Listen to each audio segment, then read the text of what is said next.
Please.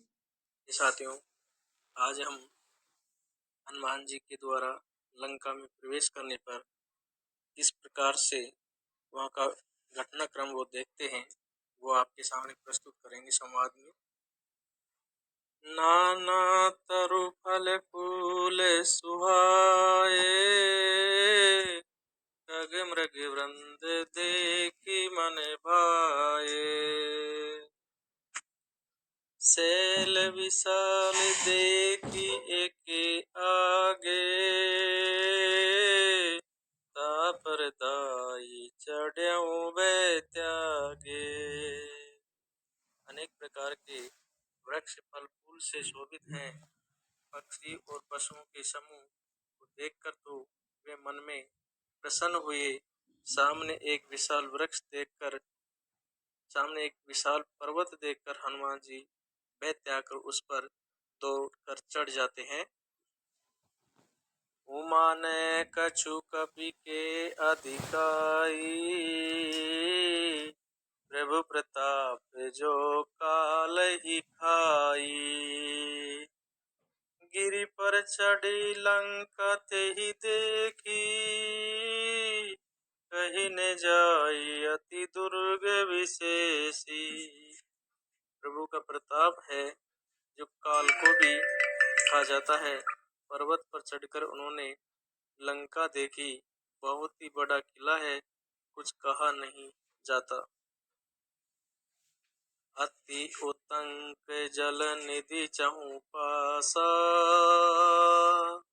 कनक कोटि कर परम प्रकाशा। वह अत्यंत ऊंचा है, उसके चारों ओर समुद्र है। सोने के परकोटे चार दीवारी का परम प्रकाश हो रहा है। कनक कोटि विचित्र मणिकृत सुंदरायतना घना, चौहट हट सुबट विधि चारुपुर बहुविधि बना।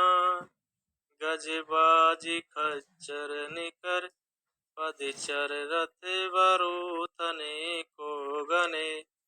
बहुरूप निशिचर जूत अति बल, सैन्य वर्णत नहीं बने। जड़ा हुआ सोने का परकोटा है, उसके अंदर बहुत से सुंदर सुंदर घर हैं। चौराहे बाजार सुंदर मार्ग और गलियां हैं। सुंदर नगर बहुत प्रकार से सजा हुआ है।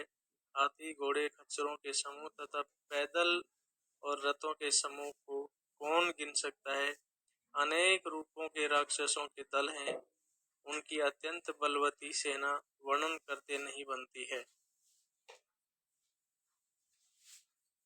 बन बाग उप बन बाटिका, सर कूप बापी सोहई। नर नाग सुर गंधर्व कन्या रूप, मुनि मनि मोहई। कहूँ माल दे विशाल शैल समान, अति बल गरजही।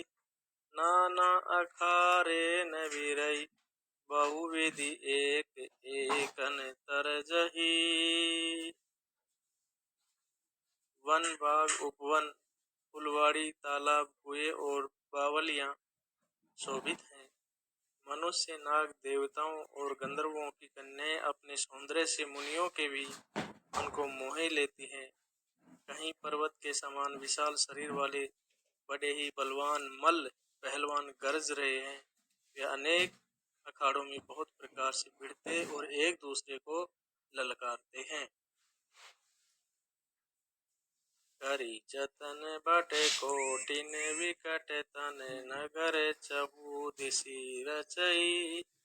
कहु महिष मानुष धनु कर, अज खल निश्चर बजई। एहि लागे तुलसीदास इनकी कथा, कछु एक है। रघुवीर सर तीरथ शरीरन त्यागी, गति पहई सही। भयंकर मनुष्य गायों गधों और बकरों को खा रहे हैं। तुलसीदास जी ने इनकी कथा इसलिए कुछ थोड़ी सी कही है कि ये निश्चय ही श्री रामचंद्र जी के बाण रूपी तीर्थ में शरीर को त्याग कर परम गति पावेंगे।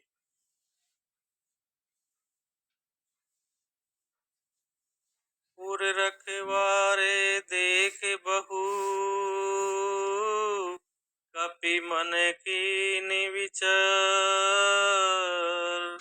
अति लघु रूप धरो निसी नगर करो पैसार सियावर राम जय जय राम।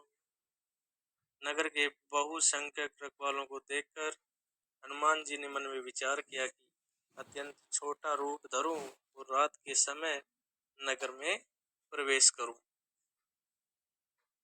मस्क समान रूप कपि धरई लंकई चले सुमरि नर हरई। मशक अर्थात हनुमान जी मच्छर के समान छोटा सा रूप धारण कर नगर रूप से लीला करने वाले भगवान श्री रामचंद्र जी का स्मरण करके लंका को चले। लंका के द्वार पर चलते हैं तो वहां पर नाम लंकिनी एक निशिचरी सो कह चले सी मोहि निंदेरी। लंका के द्वार पर लंकिनी नाम की एक राक्षसी रहती थी। वह बोली मेरा निरादर करके बिना मुझसे पूछे कहाँ चला जा रहा है।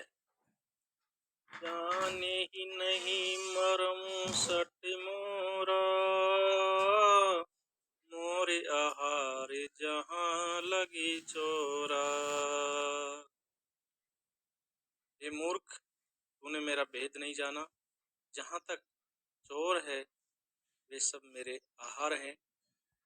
मुट्ठी का एक महाकपि हनी रुधिर बमत धरनी ठन मनी। महाकवि हनुमान जी ने उसे एक घूंसा मारा जिससे वह खून की उल्टी करती हुई पृथ्वी पर लुढ़क पड़ती है। पुनि संभार उठी सोलंका जोरे पानी कर बिने सशंका। वह लंकनी फिर अपने को संभाल कर उठी और डर के मारे हाथ जोड़कर विनती करने लगी। वह बोली, जब रावण ही ब्रह्म बर दीना चलत विरंच कहा मोहि चिन्ना। वह कहती है कि रावण को जब ब्रह्मा जी ने वर दिया था तब चलते समय उन्होंने मुझे राक्षसों के विनाश की यह पहचान बता दी थी। विकल हो सीते कपि के मारे तब जाने शून्य से चरे संगारे। जब तू बंदर के मारने से व्याकुल हो जाए तब तू राक्षसों का संहार हुआ जान लेना।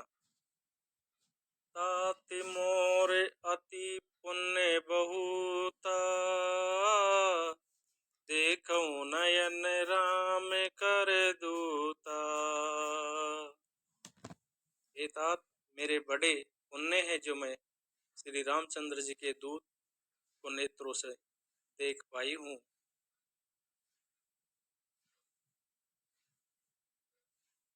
तात स्वर्ग अप वर्ग सुख दरई तुला एक अंग रामा दरई तुला एक अंग तुलन ताई सकल मिली जो सुख लव सतसंग।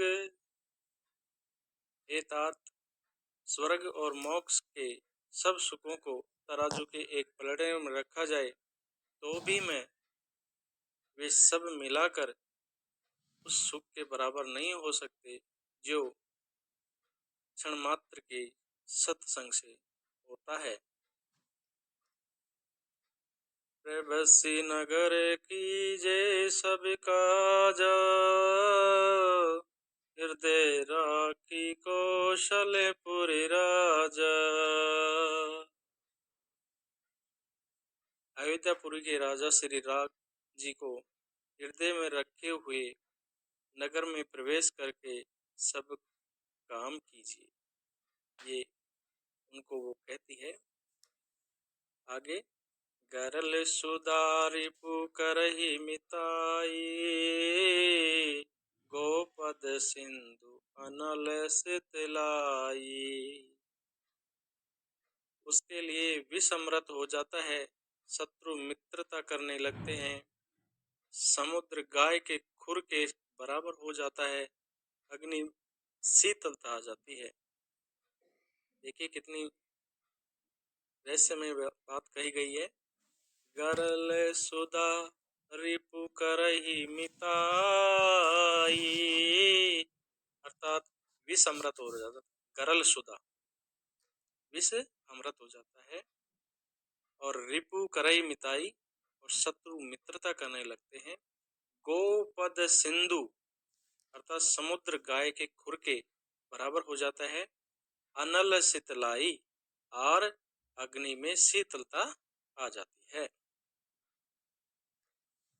गरुड़ सुमेरु रेन समताही,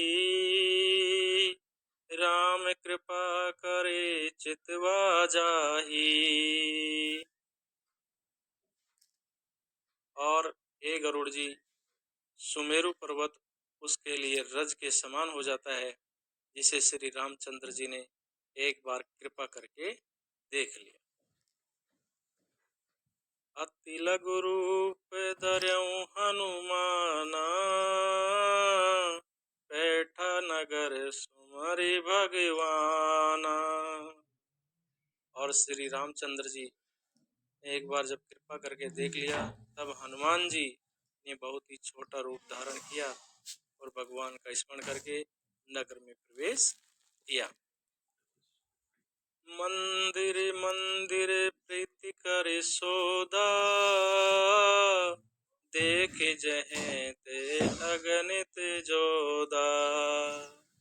उन्होंने एक एक महल की खोज की, जहां तहां असंख्य योद्धा देखे। गयऊं दशानन मंदिर माही, अति विचित्र कही जात सुनाही। फिर वे रावण के महल में गए, वे अत्यंत विचित्र था, जिसका वर्णन नहीं हो सकता।